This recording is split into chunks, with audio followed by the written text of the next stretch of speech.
Is there something, this is the main question, is there something, is there a set of ideas that Western civilization is predicated on that are more than just bloody opinion? That's the question.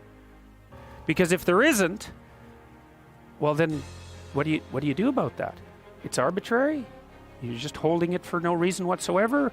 It could be a different system. There's no reason to stick with it. All of those things. Like it takes the core out of it. Well, that was Nietzsche's claim, right? He said, you take the core metaphysical presupposition out from underneath Western civilization, or any civilization for that matter, and the whole thing loosens, shakes, and crumbles. Well, for Nietzsche, the metaphysical presupposition was God.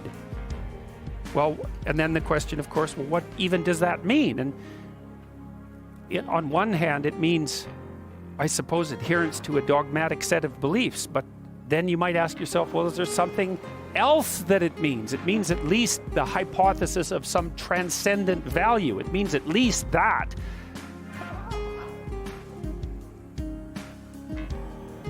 So, Nietzsche announced the death of God, and so one of the consequences of that, Dostoevsky was working on exactly the same set of ideas, and in Crime and Punishment in particular, which is a book, like it's a necessary book. That's the thing, there's a number of books that were written in the last 120 years that you really have to read, and Crime and Punishment is one of them, and I think the Gulag Archipelago is another, and probably Beyond Good and Evil is another. But, Dostoevsky and Nietzsche were writing in parallel. It's remarkable how much their lives intertwined, and Nietzsche knew more about Dostoevsky than is generally known. There's been some recent scholarship indicating that, but in Dostoevsky's book Crime and Punishment, his main character, Raskolnikov, decides that he's going to commit a murder, and he has very good justification for the murder, and Dostoevsky's very good at this. He puts his characters into very, very difficult moral situations and gives them full justification for pursuing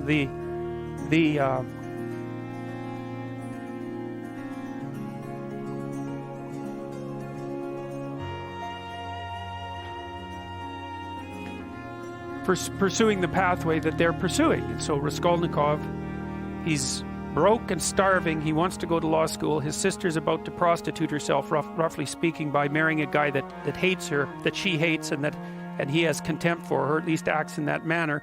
He's trying to rescue his mother as well, who's also in dire financial straits.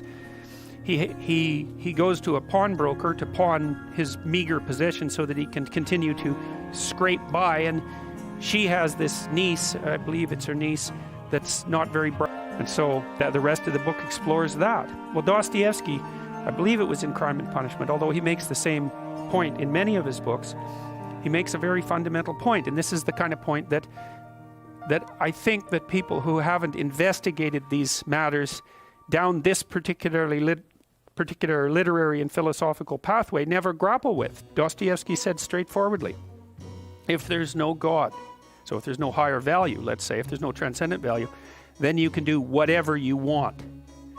And that's the question that he's investigating. And you see, this is why I have such frustration, say, with people like Sam Harris, the sort of radical atheists, because they seem to think that once human beings abandon their grounding in the transcendent, that the plausible way forward is with a kind of purist rationality that automatically attributes to other people equivalent value. It's like, I just don't understand that. They believe that that's the rational pathway. What the hell is irrational about me getting exactly what I want from every one of you whenever I want it at every possible second? Why is that irrational? And how possibly is that more irrational than us cooperating so we can both have a good time of it? I don't understand that. I mean, it's as if the psychopathic tendency is irrational. There's nothing irrational about it. It's pure naked self-interest. How is that irrational? I don't understand that. Where's the pathway from rationality to an egalitarian virtue? Why the hell not every man for himself and the devil take the hindmost? It's a perfectly coherent philosophy. And it's actually one that you can institute in the world with a fair bit of material success if you want to do it. So I don't see. To me, I think that the universe that people like Dawkins and Harris inhabit is so intensely conditioned by mythological presuppositions that they take for granted the ethic that emerges out of that as if it's just a given, a rational given. And this, of course, precisely not Nietzsche's observation as well as Dostoevsky's. That's Nietzsche's observation. You don't get it. The ethic that you think is normative is a consequence of its nesting inside this tremendously lengthy history, much of which was expressed in mythological formulation. You wipe that out. You don't get to keep all the presuppositions and just assume that they're rationally axiomatic. To make a rational argument, you have to start with an initial proposition. Well, the proposition that underlies Western culture is that there's a transcendent morality. Now, you could say that's a transcendent morality instantiated in the figure of God. That's fine. You could even call that a personification of the morality. If you don't want to move into a metaphysical space, I'm not arguing for the existence of God.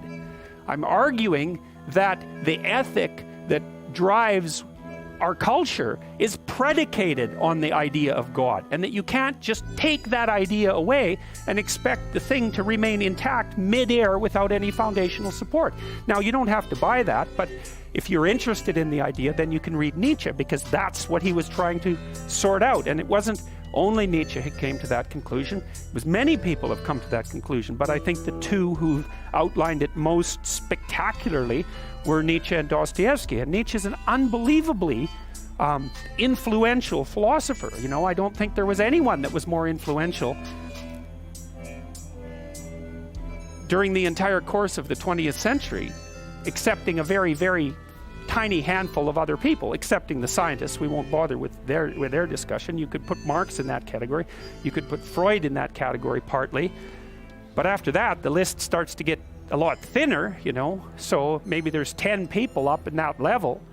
And Dostoevsky, of course, I think, I mean, if anybody ever prepares a list of the top 10 greatest literary figures in the world, he would be in the top 10 list. You know, I think he's perhaps second to Shakespeare and maybe above Shakespeare in my estimation.